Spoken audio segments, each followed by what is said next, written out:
Starting later this month, the ride-sharing company will allow customers in Pittsburgh to hail autonomous vehicles from their smartphones. For more on his Bloomberg exclusive story, technology reporter Max Chafkin joins us now. First of all, congratulations on the exclusive. Thank you. It's a great story. Tell us what's going on in Pittsburgh. So big news in the world of driverless cars. Uber has embarked on this crazy research project that everybody thought would take decades, and they're trying to launch it right now, which is very exciting and in some ways leaps them ahead of Google and Tesla, even though Google is still kind of seen as the leader in terms of technology. So no offense to our friends in Pennsylvania, but why Pittsburgh? So Pittsburgh, most people don't know this, Carnegie Mellon University is like the place to do autonomous driving, driverless cars. And basically, at the end of 2014, Travis Kalanick, the CEO of Uber, hired a huge chunk of the Pittsburgh, the Carnegie Mellon Robotics Department, and they've built up this team that now has hundreds of people, and they're actually going beyond Pittsburgh now. They're opening offices in Palo Alto and San Francisco as well. How did they get there so fast? Was it Ford who was saying, or Google was saying this is years and years away? Well, and I think it still is. So it's important to know that the cars in Pittsburgh will have safety drivers and actually co-pilots. I rode in one of these, and it's kind of an interesting experience. There's someone taking notes while you're driving around. That said, it's ambitious. I mean, they are on the street. There are pedestrians, bikes, you know, everything that you could think of.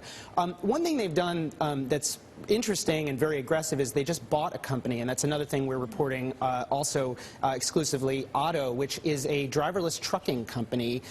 It sounds kind of weird, but it actually may be the biggest deal that's happened in the space yet. We think it was about $680 million, and there still are incentives, so it could get bigger. So how big is this? How many cars are they're going to be in Pittsburgh by the end of this month? Well, by the end of this month, I'm not sure. I think right now it's not that many. They're saying 100 Volvo XC90s, which is like the Volvo SUV, by the end of the year. Uber also has a deal that they just announced right now with Volvo to develop a driverless car. So they're going to spend $300 million on that. So basically they're just pouring resources into this project. What kind of regulation might have come out of Pittsburgh? I mean, I can't imagine that the local government's going to be like, great, good luck, no problem. So as far as regulators are concerned, these driverless cars are just like regular cars, really? Because the safety driver is sitting there kind of with his hands or her hands just sort of on the wheel, ready to seize control at any time. There are actually, I don't believe, any specific regulations to driverless cars in Pittsburgh, but basically the DMV just treats the safety driver as a driver, and I think obviously that's going to be something that needs to be worked on and regulators will need to figure out. The thing is, the technology isn't there yet. I mean, when I did my ride, there were a handful of times where basically the car will kick out to the driver. The car will say, I don't know what to do here. The driver needs to take over, usually for a couple of seconds, and you know, that's why these like trained safety drivers are there, because they're just ready to do it. And in cases with, there was a Tesla accident, you know, a few months ago. In Florida. Right. And where basically, you know, Tesla tells you to keep your hands on the wheel, and it seems like maybe the driver didn't.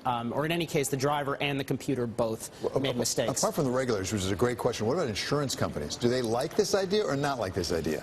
I think obviously it creates questions, but I think broadly it's going to reduce the number of accidents. So I think you'd imagine insurers were like that. On the other hand, if you game it out in a very long-term way, maybe there would be so many fewer accidents that it would drastically change the insurance business. So I think there are a lot of questions there. We don't really know the answers yet. And what does this do to the competitors, like a Lyft or other Uber competitors out there? So so I think Uber has now jumped ahead of everybody in the ride-sharing space with this. Lyft has a deal with GM. They're going in that direction.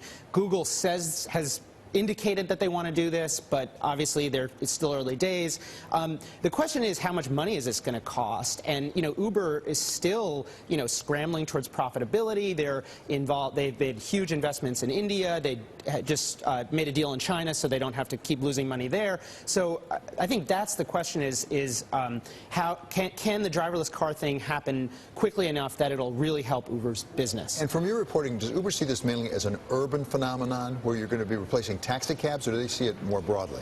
I mean, Over the course of decades, I think they see it broadly. I think they think that the cost of taking an Uber will be cheaper than, say, the per-mile reimbursement that the IRS gives you. So, I mean, literally cheaper than owning a car.